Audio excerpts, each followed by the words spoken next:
अस्सलाम वालेकुम everyone, welcome to vocabulary you learn English with easy lessons. आज हम ये तीन फ्रेजेस हैं in regard to, as regards and regarding.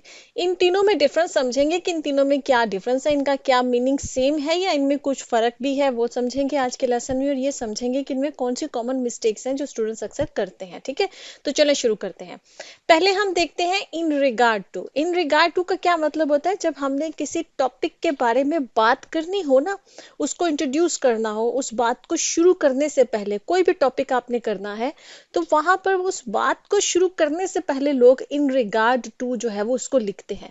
ये लिखते हैं, मैंने क्यों बोला है? क्योंकि ये फॉर्मल है, ये राइटिंग में इस्तेमाल होती है। अब कहाँ पर ये राइटिंग में इस्तेमाल होती है ये फ्रेज?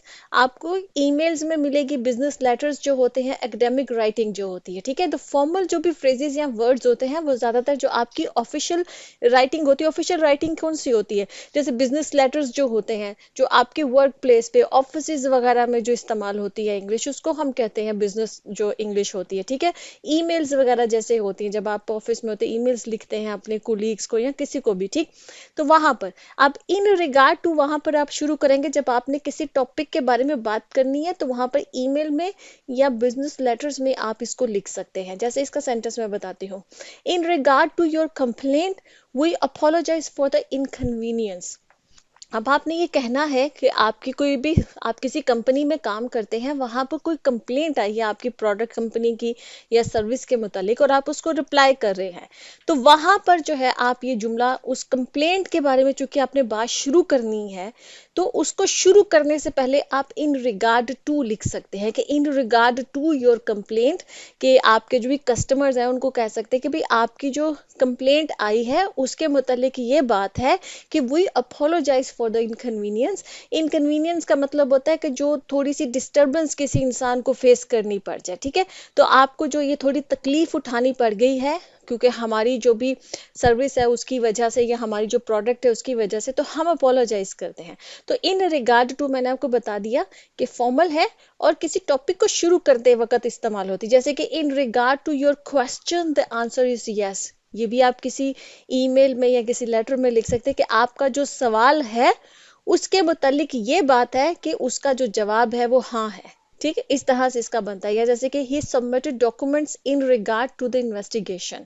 ठीक, अब ये बिजनेस लेटर्स में लिखा जा सकता है कि भाई जो भी इन्वेस्टिगेशन चल रही है उसके मुतालिक बात यह है कि उसने उससे रिलेटेड जो डॉक्यूमेंट्स हैं वो सबमिट करवा दिए हैं।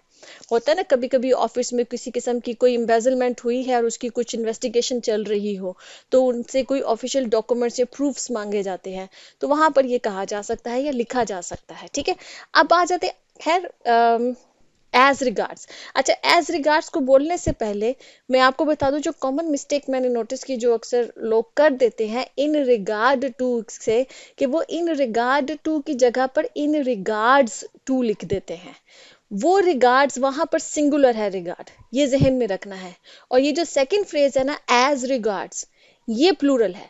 ये कभी भी एज रिगार्ड नहीं होगी और वो कभी भी इन रिगार्ड्स नहीं होगी। ठीक है, वो होगा इन रिगार्ड टू, वो सिंगुलर है, ये जहन में रखना है। कॉमन अक्सर लोग जो है इसको मिस्टेक करते हैं। और एज रिगार्ड्स जो है ये, इसका हमेशा इसके साथ एस आएगा, चाहे आप किसी एक ही टॉपिक के बारे में बात कर रहे हैं लेकिन फिर भी इसके साथ एस आएगा। ठीक है, ये जहन में रखना है। अच्छा जी, इसका भी यही मतलब होता है। एज रिगार्ड्स को भी हम यूज करते हैं जब हमने कुछ नई बात करनी होती है, किसी टॉपिक को शुरू करना होता है, उसके बारे में कोई बात शुरू करनी होती है। लेकिन ये जो एज रिगार्ड्स है ये भी फॉर्मल है। तो फर्क क्या है इन रिगार्ड टू और एज रिगार्ड्स में? क्या फर्क है? फर्क सबसे पहले तो ये है जो मैंने आपको बता दिया कि वो सिंगल, वो इन रिगार्ड ही रहेगा और ये एज रिगार्ड्स रहेगा, ये फर्क है।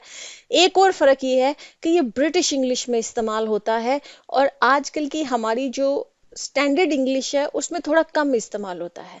लेकिन हो सकता है कि आप कुछ लेटर्स में, ऑफिशियल लेटर्स में या कुछ बुक्स वगैरह में शायद इसको देख लें, तो आपको पता होना चाहिए कि एज रिगार्ड्स भी जो है वो इन रिगार्ड टू की तरह ही है, सेम ही है, मीनिंग सेम ही है। बस ये भी जो है ना, ये थोड़ा, ये ब्रिटिश इंग्लिश में ज़्यादा इस्तेमाल होता है और जो इन रिगार्ड टू है वो मतलब कि स्टैंडर्ड आपकी जो इंग्लिश है उसमें इस्तेमाल होता है। ठीक है, अब जैसे कि as regards the budget we need to make cuts, अब कंपनी में कहा जा सकता है, या आपकी गवर्नमेंट कह सकती है कि जहाँ तक बजट की बात है हमको कुछ कट करने की ज़रूरत है। कट करें मतलब ये कि कहीं से कुछ पैसे जो है वो कम करने की ज़रूरत है, अपने बजट को थोड़ा कम करने की ज़रूरत है। कंपनीज भी अक्सर ये करती हैं।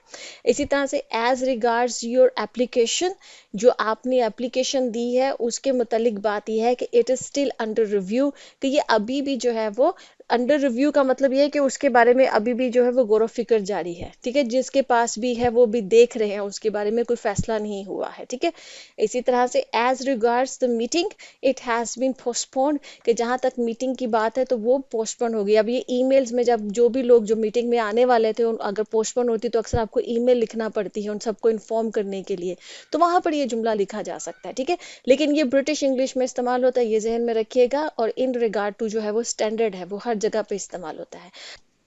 अब आ जाते हैं जी हम रिगार्डिंग पे। अच्छा, रिगार्डिंग जो है ना, अब इसका क्या फर्क है? इसका ये फर्क है कि इसके लिए जहन में रख लीजिए कि ये आपके पास एक वर्सेटाइल ऑप्शन है। वर्सेटाइल ऑप्शन से क्या मुराद है? वर्सेटाइल ऑप्शन से ये मुराद है कि ये आप रिटन इंग्लिश में भी इस्तेमाल कर सकते हो, स्पोकन इंग्लिश में भी इस्तेमाल कर सकते हैं। ठीक है, मतलब ये दोनों जगह पर इस्तेमाल होती है। स्पोकन इंग्लिश में अक्सर लोग इसको इस्तेमाल करते हैं, इसको रिटन इंग्लिश में भी आप ईमेल्स में, बिजनेस लेटर्स में, कहीं पर भी आप इसको इस्तेमाल कर सकते हैं। लेकिन इसकी जो फॉर्मेलिटी का लेवल है ना वो थोड़ा न्यूट्रल है, मतलब थोड़ा कम फॉर्मल है। रिगार्डिंग जो है, जो इन रिगार्ड टू है ना वो ज्यादा फॉर्मल है। तो बेटर है कि अगर आप एकेडमिक राइटिंग में आपने यूज करना है, जैसे आप कोई जो है टेस्ट वगैरह मतलब आप दे रहे हैं, जैसे आइल्स का टेस्ट होता है या कुछ भी, इसी तरह से आप कोई कंपेटिटिव एग्जाम में बैठे हैं, एग्जाम में लिखना, तो मैं आपको सुजेस्ट करूंगी कि प्रेफरेबल यही है कि आप इन रिगार्ड टू जो है वो इसको इस्तेमाल करें।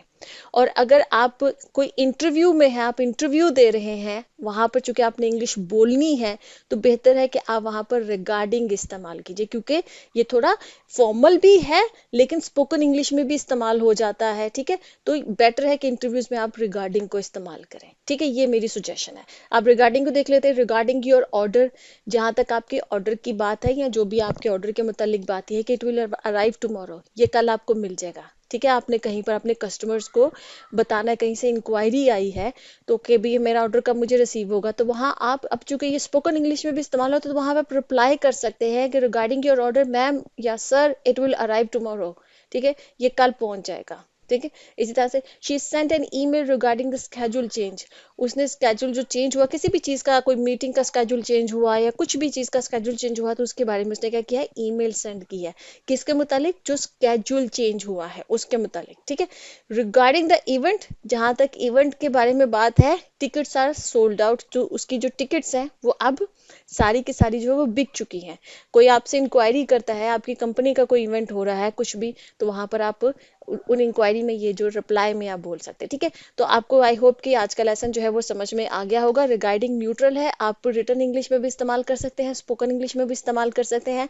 इन रिगार्ड टू जो है वो कम्प्लीटली फॉर्मल है, उसको आप जस्ट अपनी रिटन इंग्लिश में भी इस्तेमाल कीजिए, एकेडमिक राइटिंग में कीजिए या आपकी जो बिजनेस इंग्लिश है उसमें इस्तेमाल कीजिए। ठीक है, और जो एज रिगार्ड्स है वो जो है वो आपकी ब्रिटिश इंग्लिश में इस्तेमाल होती है। ठीक है, तो आई होप कि क्लियर हो गया होगा। जो भी डिफरेंस, इसी तरह के कोई और कॉन्सेप्ट है जो आप चाहते हैं कि मैं आपको एक्सप्लेन करूं तो आप नीचे कमेंट सेक्शन में पूछ सकते हैं। ओके जी, अल्लाह हाफिज।